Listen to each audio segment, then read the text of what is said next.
सांसद सुशील मोदी का बयान, राज्य चाहे तो जातीय जनगणना करा सकता है, जैसे तेलंगाना सरकार ने किया और कर्नाटक की सरकार ने किया है। बीजेपी कार्यालय में ओबीसी मोर्चा के द्वारा ई वेंडरों के लिए सम्मान समारोह का आयोजन किया गया। बीजेपी सांसद सुशील मोदी, पूर्व मंत्री प्रेम कुमार और नंद किशोर यादव ने समारोह के वेंडरों को सम्मानित किया।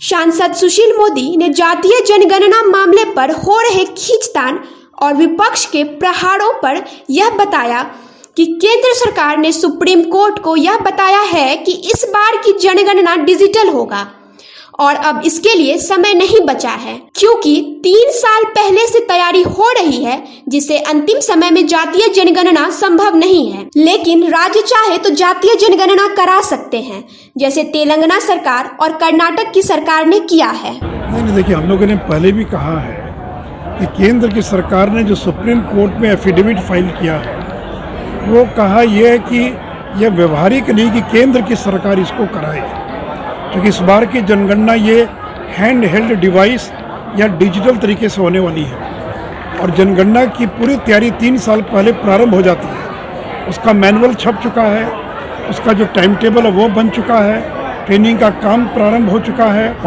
और फिर इतने बड़े देश के अंदर जो पिछड़ी जातियाँ हैं, जब 2011 में आर्थिक जातीय जनगणना की गई थी तो 46 लाख जातियों की सूची मिली।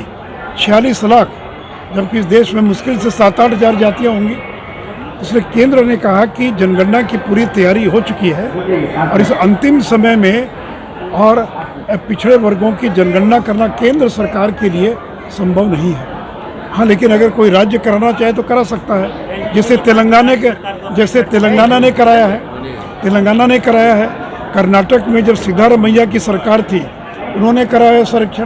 ये बात अलग है कि सिद्धारमैया की सरकार ने सर्वेक्षण कराया, लेकिन आज तक वो रिपोर्ट सार्वजनिक नहीं हो पाई है।